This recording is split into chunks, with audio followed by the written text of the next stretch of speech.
Atamarie.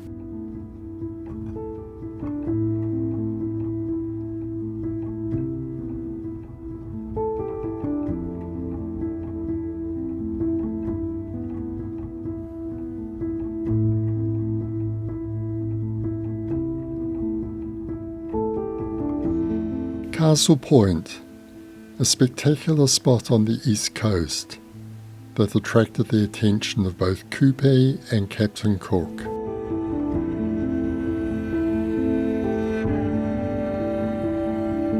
Whoa, hold your horses. There's more to the holiday lighthouse than a good bike ride. There's one of the longest standing events in New Zealand. Low tide and firm sands. Looks fairly quick. And the excitement of the annual horse race established 150 years ago. A fantastic day out that never fails to draw the crowds. As well as the chance to get lucky or make a bob or two.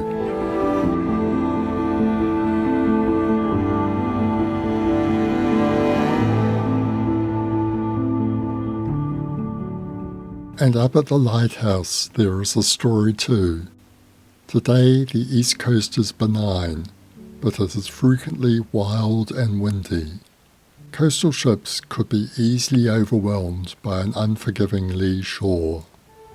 In 1914 the Panama Canal was scheduled to be open, and overnight there would be a new shipping route. So in preparation, a new lighthouse was commissioned. A white light flashing 3 times every 30 seconds with a range of 19 nautical miles.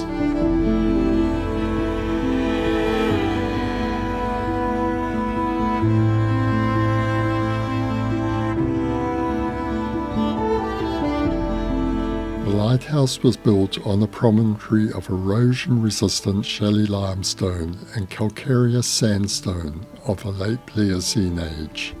Shallow marine fossils are abundant, and so too are earthquakes and tsunami.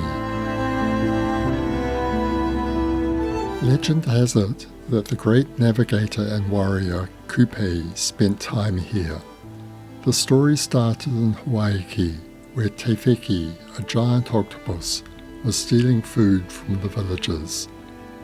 Kupe chased Tefeki across the Pacific, eventually cornering him in the sea cave at Castle Rock, Te Ana o Tefeki o Muturangi.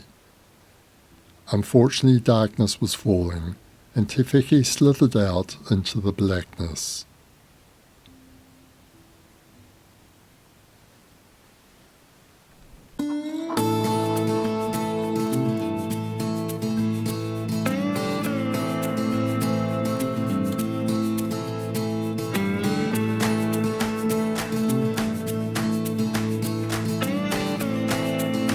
Time to mount my steed and get back on the saddle for a slow cycle from the old port.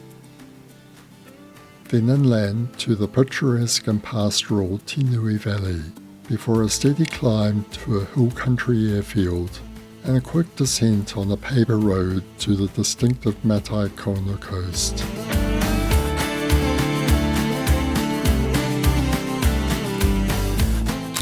Castlepoint, the only port in the Wairarapa. The only way to export wool was by sea. Wool bales were carried by oxen over rough tracks, before being ferried out to a waiting steamer.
At the end of World War II, there was a surplus of powerful small aircraft designed to carry a payload, and skilled pilots to fly them.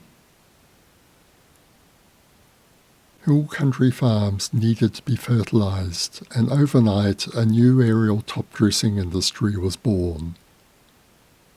Farm productivity boomed. Basic airfields like this were everywhere.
Extending hundreds of metres, if not kilometres, is this distinctive rock formation of parallel layers called turbidites. Over thousands of years, alternating layers of sandstone and mudstone have built up in a deep underwater trench.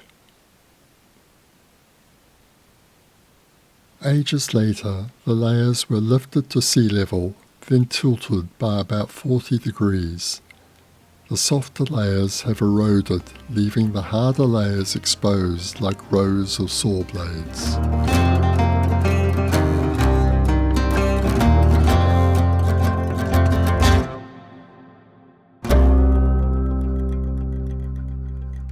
Ka kite anō.